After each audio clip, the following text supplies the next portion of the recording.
Ella dari Prodi Kesmas. Di sini saya mau mempresentasikan tentang tugas saya yang dari bab 7, yaitu tentang menelusuri konsep dan urgensi penegakan hukum yang berkeadilan. Upaya penegakan hukum di suatu negara sangat erat kaitannya dengan tujuan negara adalah tujuan negara. Disarankan untuk mengkaji teori tujuan negara dalam bentuk buku Ilmu Negara Umum menurut Keranangbung dan TKB Sabrudin 1975. Kehidupan manusia tidak cukup hidup dengan aman, teratur, dan tertib. Manusia perlu sejahtera. Apabila tujuan negara hanya menjaga ketertiban, maka tujuan negara itu terlalu sempit, dan tujuan negara yang lebih luas adalah agar setiap manusia terjamin kesejahteraannya di samping keamanannya. Tujuan negara RI dapat kita temukan pada pembukaan Undang-Undang 1945, yakni pada alinea ke-4 bagian untuk membentuk suatu pemerintah negara Indonesia yang melindungi segenap bangsa Indonesia dan seluruh tumpah darah Indonesia, dan untuk memajukan kesejahteraan umum, mencerdaskan kehidupan bangsa, dan ikut melaksanakan ketertiban dunia yang berdasarkan kemerdekaan, perdamaian abadi, dan keadilan sosial. Ada 4 fungsi negara yang dianut oleh negara di dunia, yaitu 1. Melaksanakan penertiban dan keamanan. 2. Mengusahakan kesejahteraan dan kemakmuran rakyat. 3. Pertahanan, dan 4. Menegakkan keadilan. Pelaksanaan fungsi keempat, yakni menegakkan keadilan fungsi negara dalam bidang peradilan dimaksud untuk mewujudkan adanya kepastian hukum. Fungsi dilaksanakan dengan berlandaskan pada hukum dan melalui badan-badan peradilan yang didirikan sebagai tempat mencari keadilan. Nah, yang poin kedua adalah menanyakan alasan mengapa diperlukannya penegakan hukum yang berkeadilan. Beberapa di antaranya yang terkait dengan masalah penegakan hukum adalah perilaku warga negara, khususnya oknum aparat negara, banyak yang belum baik terpuji, seperti masih ada praktik KKN, praktik suap, perilaku premanisme, dan perilaku lain yang tidak dipuji. Lalu yang kedua, masih ada potensi konflik dan kekerasan sosial seperti SARA atau tawuran, dengan HAM, etnosentris, dan lain-lain. Maraknya kasus-kasus ketidakadilan sosial dan hukum yang belum diselesaikan dan ditangani secara tuntas. Penegakan hukum yang lemah karena hukum bagaikan pisau yang tajam ke bawah tetapi tumpul ke atas. Dan yang terakhir, pelanggaran oleh wajib pajak atas penegakan hukum dalam bidang perpajakan. Oke, cukup sekian, dan assalamualaikum warahmatullahi wabarakatuh. Baik, selanjutnya yakni mengali sumber historis, sosiologis, politis tentang penegakan hukum yang berkeadilan di Indonesia. peraturan-peraturan hukum baik yang bersifat publik maupun privat harus dilaksanakan dalam kehidupan bermasyarakat, karena pada intinya hukum memiliki tujuan yakni mengatur kehidupan dan ketertiban di dalam masyarakat. Hukum seyogyanya dapat terwujud dalam pelaksanaannya di masyarakat agar dapat memperoleh perlindungan akan hak-hak di dalamnya. Menurut Gustav, seorang ahli filsafat asal Jerman, ada 3 unsur dalam penegakan hukum, yakni yang pertama keadilan, yang kedua kemanfaatan, dan yang terakhir kepastian hukum. Kemudian selanjutnya yakni para aparatur penegak hukum seharusnya dapat memproses siapapun yang melakukan pelanggaran hukum atau yang melawan hukum tanpa memandang bulu, ras, ataupun lainnya, agar dapat menyelesaikan masalah yang memenuhi norma-norma yang ada. Sistem hukum nasional yang bersumber pada Pancasila dan Undang-Undang Dasar 1945 diperlukan bukan hanya diperlukan pembaharuan materi saja, yakni juga tetapi yang lebih penting yakni adalah pembinaan aparatur hukumnya sebagai pelaksana penegak hukum. Dibutuhkannya yakni 1. Lembaga penegak hukum seperti polisi, kejaksaan, kehakiman. Kemudian yang kedua lembaga peradilan, yakni contohnya seperti peradilan agama, militer, kemudian peradilan tata usaha negara, peradilan umum seperti peradilan negeri, peradilan beradilan tinggi, kasasi, hukum, dan lainnya. Yakni sekian. Kemudian lanjut. Terima kasih. Assalamualaikum warahmatullahi wabarakatuh. Perkenalkan, nama saya Dian Rohalisa. Saya di sini akan mereview atau merangkum bab 7 tentang penegakan hukum yang berkeadilan. Tadi materi-materinya sudah disampaikan oleh teman-teman saya. Jadi di sini saya akan merangkum materi-materi yang tadi sudah teman-teman saya terangkan. Yang pertama yaitu penegakan hukum yang berkeadilan. Yang pertama, negara merupakan organisasi kelompok masyarakat tertinggi karena mempunyai wewenang untuk mengatur dan mengendalikan masyarakat, bahkan memaksa secara sah untuk kepentingan umum yang lebih tinggi demi tegaknya hukum. Negara pun dipandang sebagai subjek umum yang mempunyai kedaulatan yang tidak dapat dilampaui oleh negara manapun. Yang kedua yaitu ada 4 fungsi negara yang dianut oleh negara-negara di dunia, ialah melaksanakan penertiban, keamanan, mengusahakan kesejahteraan dan kemakmuran rakyatnya, yaitu pertahanan dan menegakkan keadilan.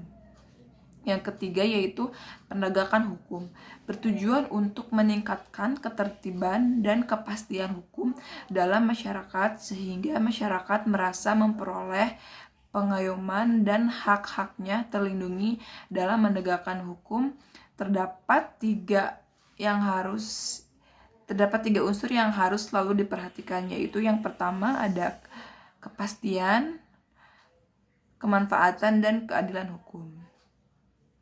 Yang keempat yaitu ada pembangunan bidang hukum, mencangkup sektor materi hukum, aparatur hukum yang mempunyai tugas untuk menegakkan dan melaksanakan hukum, antara lain lembaga kepolisian, kejaksaan, kehakiman.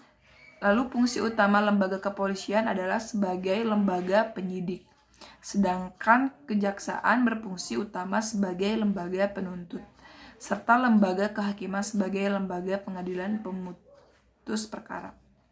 Lalu yang kelima ada pasal 10 ayat 1 Undang-Undang No 14 tahun 1970 yang telah diperbaharui menjadi Undang-Undang No 48 tahun 2009 tentang kekuasaan kehakiman, menyatakan bahwa kekuasaan kehakiman merupakan kekuasaan yang merdeka untuk menyelenggarakan peradilan guna menegakkan hukum dan keadilan.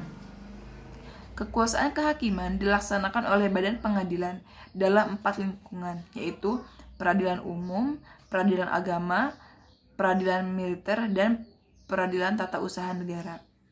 Lalu yang keenam ada peradilan untuk merupakan peradilan bagi rakyat pada umumnya, sedangkan peradilan militer yaitu peradilan agama dan peradilan tata usaha negara merupakan peradilan khusus karena mengadili perkara-perkara tertentu dan mengadili golongan rakyat tertentu. Keempat lingkungan peradilan tersebut masing-masing mempunyai lingkungan wewenang mengadili perkara tertentu, meliputi badan peradilan serta bertingkat, yaitu pengadilan tingkat pertama, tingkat banding, dan tingkat kasasi.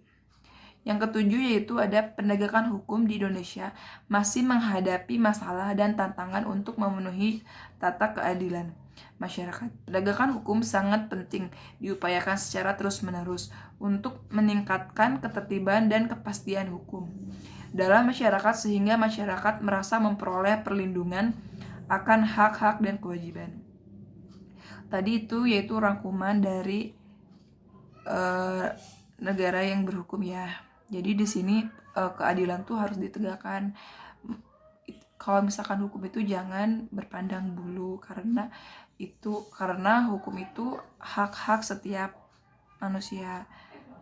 Jadi di sini di Indonesia masih banyak hukum yang dipermainkan atau sehingga sogok menjogok. Contohnya saja korupsi tidak ditegakkan keadilannya, korupsi masih berkeliaran, koruptor masih berkeliaran, hukumnya itu kurang. Jadi Indonesia harap. Lalu yang kelima ada pasal 10 ayat 1 Undang-Undang No 14 tahun 1970 yang telah diperbaharui menjadi Undang-Undang No 48 tahun 2009 tentang kekuasaan kehakiman, menyatakan bahwa kekuasaan kehakiman merupakan kekuasaan yang merdeka untuk menyelenggarakan peradilan guna menegakkan hukum dan keadilan.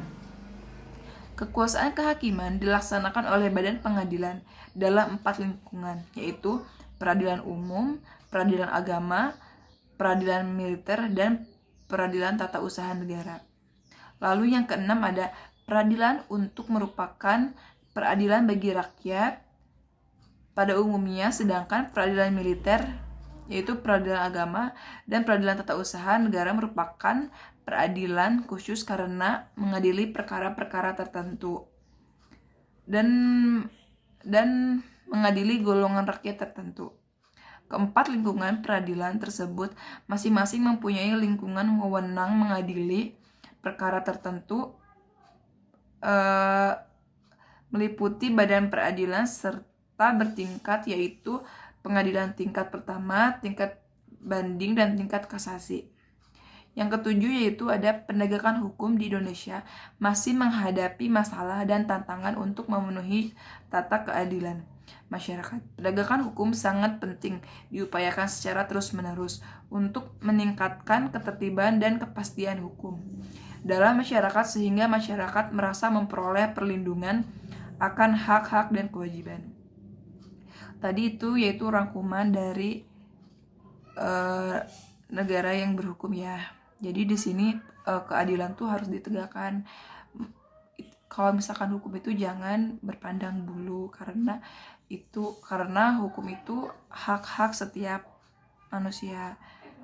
Jadi di sini di Indonesia masih banyak hukum yang dipermainkan atau sehingga sogok menjogok. Contohnya saja korupsi tidak ditegakkan keadilannya, korupsi masih berkeliaran, koruptor masih berkeliaran, hukumnya itu kurang. Jadi Indonesia harus terus diperbaiki hukumnya. Baik, terima kasih telah menonton video ini. Mohon maaf bila ada suara bisi yang tidak enak. Ditutup. Billahi taufiq wal hidayah. Wassalamualaikum warahmatullahi wabarakatuh. Assalamualaikum warahmatullahi wabarakatuh. Perkenalkan, nama saya Muhammad Ifaldi dari Prodi Kesmas semester 2. Di sini saya akan menjelaskan tentang membangun argumen tentang dinamika dan tantangan integrasi nasional. Dinamika integrasi nasional di Indonesia ada lima jenis, yaitu integrasi bangsa, di mana mempersatukan aspek yang meliputi bangsa. Yang kedua ada integrasi wilayah, yaitu jenis integrasi wilayah merupakan mempersatukan di bagian aspek wilayah di sebuah negara. Kemudian integrasi nasional, yaitu proses memadukan konsep-konsep nilai agar sejalan dengan konsep nilai yang telah ditentukan. Kemudian ada integrasi elit massa. Integrasi elit massa adalah di mana terjalin proses agar terjalin hubungan baik antara dimensi elit dan dimensi massa. Kemudian ada integritas tingkah laku atau mewujudkan perilaku integratif dilakukan dengan pembentukan lembaga-lembaga politik dan birokrasi dengan lembaga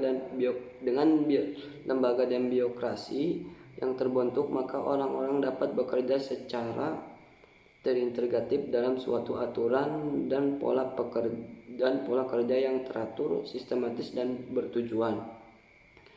Yang kedua ada tantangan dalam membangun integrasi. Tantangannya itu ada dua utamanya. Yang pertama adalah tantangan secara vertikal dan kedua tantangan secara horizontal. Tantangan horizontal berakar pada perbedaan suku, agama, dan geografi, sedangkan tantangan secara vertikal yaitu perbedaan antara elit dan massa, di mana latar belakang pendidikan kekotaan menyebabkan kaum elit berbeda dari massa yang cenderung berpandangan tradisional. Di sisi lain, tantangan integrasi juga dapat dikaitkan dengan aspek-aspek lain diantaranya yaitu aspek politik, ekonomi, dan budaya. Inilah sebabnya betapa pentingnya suatu kesadaran akan perbedaan kemajemukan. Yang ketiga, mendeskripsikan esensi dan urgensi integrasi nasional. Ketika masyarakat di suatu negara selalu memiliki atau senantiasa ada konflik, maka akan sulit bagi sebuah negara untuk menjadi negara maju atau berkembang. Sekian dari saya, kurang lebihnya mohon maaf. Wassalamualaikum warahmatullahi wabarakatuh. Integrasi nasional. Ketika masyarakat di suatu negara selalu memiliki atau senantiasa ada konflik, maka akan sulit bagi sebuah negara untuk menjadi negara maju atau berkembang. Sekian dari saya, kurang lebihnya mohon maaf. Wassalamualaikum warahmatullahi wabarakatuh.